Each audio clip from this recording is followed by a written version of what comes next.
Bueno, buenos días o buenas tardes o buenas noches, dependiendo de en qué momento nos están escuchando.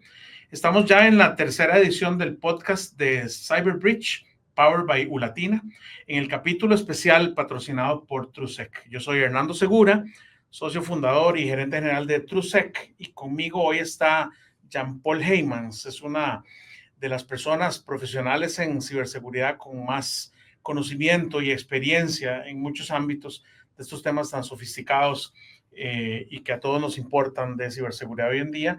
Y hoy vamos a tocar un tema que está en la mesa de prácticamente todas las empresas y organizaciones del mundo, aunque muchas de ellas no lo saben o no se han dado cuenta, que es el tema de la gestión de vulnerabilidades. Es decir, cómo las empresas y organizaciones determinan qué camino tomar desde la perspectiva de qué vulnerabilidades tienen. Pero empecemos tal vez por lo más básico e importante. Jean-Paul, bienvenido. Y tal vez si nos explicas un poco qué es una vulnerabilidad desde la perspectiva de una empresa. ¿De qué estamos hablando cuando una empresa o una organización dice tengo una vulnerabilidad? Claro.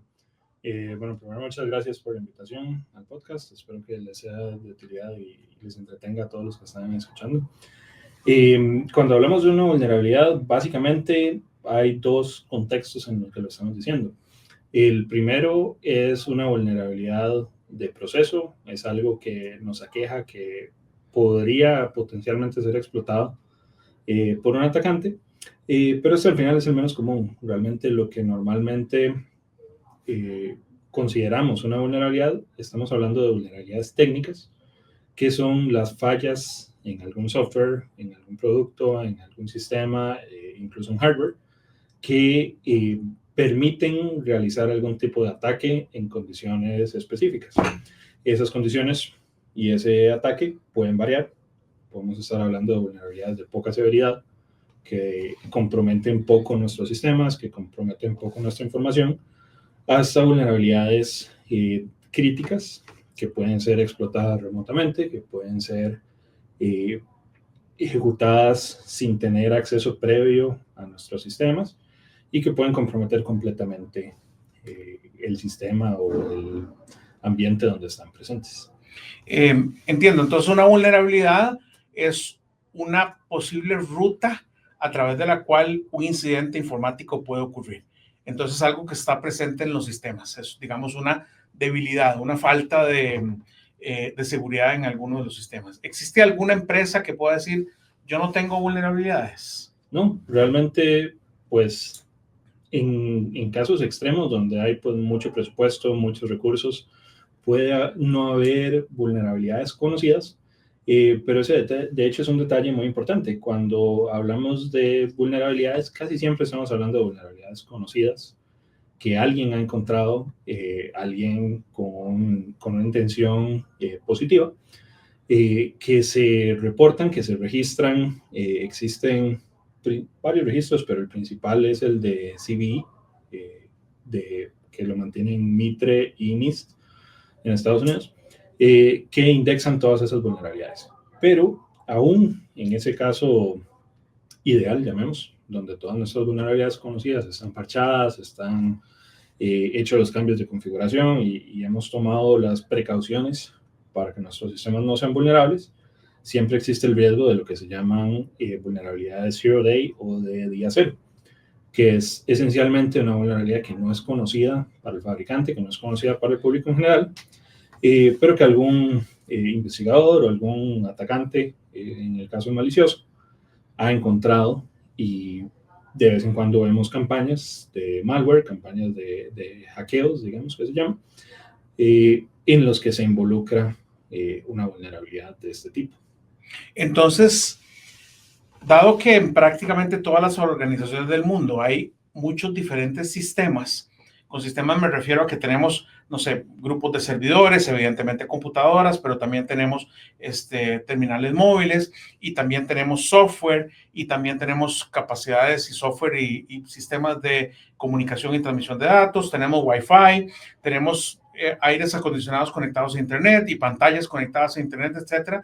Uno pudiera entonces intuir, Jean-Paul, que habrá un número enorme, en teoría, de vulnerabilidades, porque cada vez que haya nuevas versiones de esos equipos, pueden ser que aparezcan nuevas vulnerabilidades, ¿es correcto? Sí, es correcto.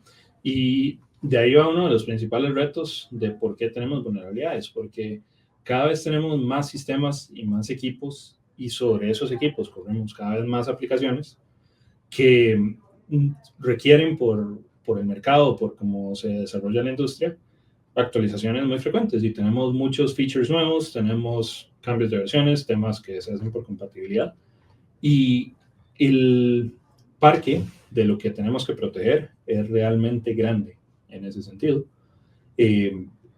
y por lo tanto involucra bastante esfuerzo, bastantes recursos, pretender ir a tener cero vulnerabilidades. Aunque en realidad, tal vez ahora lo podemos expandir un poco, el objetivo normalmente no se define como tener cero vulnerabilidades, sino que buscamos un balance entre esa tarea monumental de estar manteniendo cada uno de nuestros sistemas, aplicaciones y todo 100% al día, y realmente operar, porque al final los negocios no se dedican a remediar sus propias vulnerabilidades, se dedican a su línea de negocio, y la seguridad es un habilitador para que puedan seguir operando de una manera segura y predecible. De hecho, Jean Paul, tal vez agregando una línea anecdótica en eso que estás mencionando, efectivamente, la aparición de vulnerabilidades se cuenta por cientos o incluso por miles. Y en algunas ocasiones, la misma falta de comprensión a lo interno de las empresas agrava el tema. Ya es suficientemente grave que tengamos, no sé, 5,000 vulnerabilidades, lo cual hemos visto en innumerables empresas, ¿no? Pero además, y es el caso que quería traer anecdóticamente, en algunas ocasiones departamentos como por ejemplo auditoría de TI no comprenden eso que estás mencionando, que la meta no es llegar a cero vulnerabilidades, entonces le exigen al departamento de ciberseguridad o al departamento de TI en el caso del control, de que lo controlen, de que todas las vulnerabilidades que aparecieron sean resueltas, y eso resulta una tarea imposible, porque el próximo año, cuando venga la próxima auditoría o el próximo análisis de vulnerabilidades, de nuevo tendremos vulnerabilidades que evidentemente no pudimos resolver por falta de recurso. La empresa, como bien lo dijiste, no se dedica a eso, y aparecieron nuevas. Entonces, ¿es ese un problema como vos lo estás observando? ¿Es un reto que se ha enfocado de la manera incorrecta en el pasado? Que básicamente es ese ciclo, ¿verdad? Hacemos un análisis de vulnerabilidades que se hace 1 o 2 veces al año, aparecen cientos o miles, trato de resolverlas, no puedo resolverlas todas, viene el nuevo análisis, entonces al final tengo una bola de nieve de un montón de hallazgos que al final nunca podré resolverlos. Así es como vos lo ves. Sí, exactamente. No solo departamentos internos de auditoría, sino que en muchos casos la regulación es tendiente a eso. Y es algo que en la industria en general tenía, que todavía vivimos en la mayoría de los casos en el día a día, que es un vestigio de cuando era una tarea tal vez con un alcance menor, con actualizaciones más frecuentes, con software más estable. Pensemos en cuando se usaban mainframes, realmente ir a parchar las vulnerabilidades conocidas posiblemente no era una tarea tan grande como la que tenemos ahora. Incluso a la fecha, en ambientes con alta seguridad, en ambientes restringidos dentro de una organización, puede seguir siendo viable el parchar el 100%. Pero ya cuando lo expandimos a toda la organización, es un uso bastante irracional de recursos hacerlo así. ¿De dónde viene ese problema? Que solo estamos viendo la vulnerabilidad. En gestión de riesgos, para que haya un riesgo, lo que tenemos es usualmente, o bueno, en todos los casos, 3 componentes. Tenemos una vulnerabilidad, que es lo que estamos hablando ahora. Tenemos una amenaza, que es quien va a ir a explotar esa vulnerabilidad. Normalmente en casos de vulnerabilidades técnicas estamos hablando de un atacante, pero puede ser también un error de software, puede ser, si hablamos en el caso más macro, hasta desastres naturales, lo que sea. Es básicamente lo que nos va a materializar esa situación. Y el tercer componente que tenemos es el activo. El activo es cualquier elemento que tenga valor. En el campo de nosotros estamos hablando de activos de información, que es información valiosa y sistemas que mantienen esa información valiosa para la organización. Entonces, el enfoque tradicional que tenemos de gestión de vulnerabilidades realmente lo que hace es ver solo una de las fuentes y nos saltamos el concepto de gestión de riesgo, que al final es crítico para la llevada a la realidad de nuestras operaciones en seguridad, donde los recursos pues, no son ilimitados y lo que buscamos es precisamente defender al negocio y defender las operaciones contra sus riesgos, no necesariamente sus vulnerabilidades. Ajá, qué interesante porque eso me parece un tema muy potente y ahorita vamos a comenzar a entrar en, este es un gran reto que a mí me parece que por muchos años no se ha resuelto, más bien hemos caído en el error de creer que con hacer un análisis de vulnerabilidades al año resolvemos el problema, lo cual con lo que nos estás contando es correcto, pero además el universo es mucho más amplio que los ataques informáticos. Me viene a la memoria un caso que fue publicitado hace algunos años en el cual un disco duro del Hospital de Niños sufrió un desperfecto y en ese disco duro estaban almacenadas las imágenes de las imágenes médicas de un montón de niños que habían sido atendidos en el Hospital de Niños y se perdieron las imágenes y la directora del Hospital de Niños dijo, es cierto, me duele muchísimo, lo lamento, pero esas imágenes se perdieron. Entonces no fue un ataque cibernético, fue un disco duro que falló y evidentemente había una vulnerabilidad que era la falta de capacidad de tener cuando menos un respaldo o un mecanismo de mantenimiento seguro de esas imágenes, ¿verdad? Entonces, Jean-Paul, dado que los riesgos deben enfocarse desde una perspectiva de, digamos, priorización, y ese es un tema que a mí me parece muy valioso porque sabemos que los retos de ciberseguridad deben enfocarse desde una perspectiva de gestión de riesgos. ¿Cómo resolvemos ese problema? Y voy a tratar de resumirlo en lo que hemos conversado hasta ahorita. Innumerables nuevas vulnerabilidades que aparecen que no las puedo resolver en el ciclo de hasta que venga el nuevo análisis de vulnerabilidad y que aparecen nuevas vulnerabilidades y que además como la superficie de ataque se aumenta, es decir, ahora tenemos un montón de dispositivos conectados y se me olvidó mencionar los dispositivos, por ejemplo, de OT, los que están en las plantas, o de IoT, nuevos sensores, etcétera. ¿Cómo resolvemos ese reto? ¿Existen tecnologías que nos puedan decir, hagámoslo de manera más inteligente? Claro, hay varias opciones. Tal vez antes de entrar en el cómo sí, me parece muy interesante eso que mencionas de que se haga un análisis de vulnerabilidad al año. Y eso es algo en lo que caen muchísimas organizaciones, especialmente cuando dirigen todo el tema de gestión de vulnerabilidades de acuerdo con la regulación, porque normalmente una norma técnica, ya sea de industria, ya sea una norma internacional, hablamos por ejemplo en el caso de ISO, NIST, todas estas pues van a requerir que se hagan análisis de vulnerabilidad con cierta frecuencia. Y el hecho de que la tarea sea tan grande lleva muchas veces a la organización a hacerla menos frecuente, que es completamente contraintuitivo cuando lo vemos por fuera, pero dentro del contexto de la operativa, dentro del contexto de necesitamos cumplir, eso es la respuesta que a la que muchas veces llegan las organizaciones. ¿Cómo sí se pueden abordar esos temas? Bueno, primero tenemos las soluciones a nivel de proceso. Es decir, de incorporar la gestión de riesgo dentro de esta gestión de vulnerabilidades. Empezar a priorizar. Es muy común que en la mayoría de empresas, con casi que cualquier herramienta, incluso de código abierto, de gestión de vulnerabilidades, nos va a dar un score de las vulnerabilidades, pero ese score no es para nosotros. Ese score es general de qué tan seria o qué tan crítica es esa vulnerabilidad. Entonces, para empezar a integrar ahí temas de gestión de riesgo, lo que sigue es agregar el activo.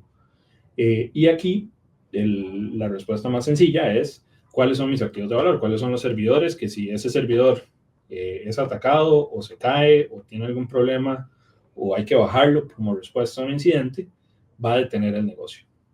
Esos van a tener mucha más importancia en el parcheo y en la remediación de vulnerabilidades que un equipo tal vez que se use, que solo lo usa un usuario, que es un proceso que se hace mensualmente y que no va a detener el negocio si es afectado. Entonces, ese es el primer paso y ese tiende a ser muy intuitivo para la mayoría de organizaciones. ¿Qué sigue de ahí? Sigue que ese servidor no está en un vacío. Hay otros sistemas que interactúan con él. Entonces, podríamos caer en el error de decir, bueno, es que, no sé, el aire acondicionado inteligente que se conecta a Internet, que usamos tal vez en esa área de servidores, porque es, es lo que se usa para mantener el ambiente apropiado, ese puede tener una vulnerabilidad. Y si ese dispositivo, que no sería una buena práctica, pero es muy común que suceda, está en la misma red o tiene alguna forma de pasar contacto al servidor crítico que tenemos, el aire acondicionado, el control del aire acondicionado desde el punto de vista de Internet tal vez no es crítico, pero el servidor al que se puede llegar a través de ese aire acondicionado sí lo es. Ahí es donde empieza a entrar el tema de herramientas y ahí es donde es necesario entender esas dependencias. Hay mucho progreso que podemos hacer simplemente pues analizando, siguiendo buenas prácticas, siguiendo segmentación de red, aplicando todo eso. Pero siempre queda la posibilidad de que haya lo que se llama rutas de ataque en el contexto de exposición, de gestión de exposición continua de amenazas. Estas rutas de ataque deberíamos poderlos identificar y hay herramientas en el mercado que sí nos podrían facilitar hacer eso para enfocarnos en esos caminos que pueden llegar a nuestros activos críticos. Significa que si uno comprende la ruta de ataque, el número total de vulnerabilidades que tenemos enfrente va a ser el mismo, pero uno puede de manera inteligente resolver una vulnerabilidad que cuando lo hagamos va a romper esa ruta de ataque y entonces lo que hicimos fue disminuir el riesgo de que un atacante o un incidente ocurra en los nodos de ese camino, de esa ruta de ataque. Sí, exactamente. Y acá el objetivo al final resulta priorizar. Y con la priorización podemos hacer, podemos tomar la medida que queramos. Habrá organizaciones que simplemente pues no dan abasto para resolver todas sus vulnerabilidades y que una priorización un poco más específica a ellos les va a ayudar a obtener un mejor resultado. Habrán otro tipo de organizaciones que tal vez tienen muchísimos recursos, que tienen un requerimiento muy alto de seguridad y que pueden lograr un resultado muy similar, ya sea reduciendo costos o reasignando recursos a otras actividades donde les va a mejorar la postura de seguridad en general para la organización. Para poner un ejemplo, digamos que tenemos 10.000 vulnerabilidades en la organización. Si logramos identificar rutas críticas de ataque, si logramos identificar activos que tienen más importancia, puede ser que reduzcamos a 500, 300 vulnerabilidades ese alcance que realmente nos duele. Y podemos darle, al ser mucho menos, una atención mucho mejor. Entonces podemos ir a esas vulnerabilidades y realmente analizar si son explotables, realmente analizar si es simplemente aplicar un parche o si realmente hay cambios de configuración o algún tema más profundo que deberíamos validar y resolverlas con un esfuerzo mucho mejor que al final se traduce en una reducción del tiempo. Si vemos que normalmente pues hay estos ciclos anuales o semestrales de revisión y esa gran cantidad de vulnerabilidades que remediar, el reducirlas y el pasar a que tal vez cada ejercicio nos genera unos cuantos cientos o incluso debajo de 100, dependiendo si es un ambiente más pequeño, es mucho más viable hacer esto más frecuente y eso tiene una ventaja en nuestra postura, porque muchísimos de los ataques que vemos involucran una vulnerabilidad que ya es conocida y que ya es parchada, pero se confían en que los ciclos de remediación para las organizaciones tienden a ser largos.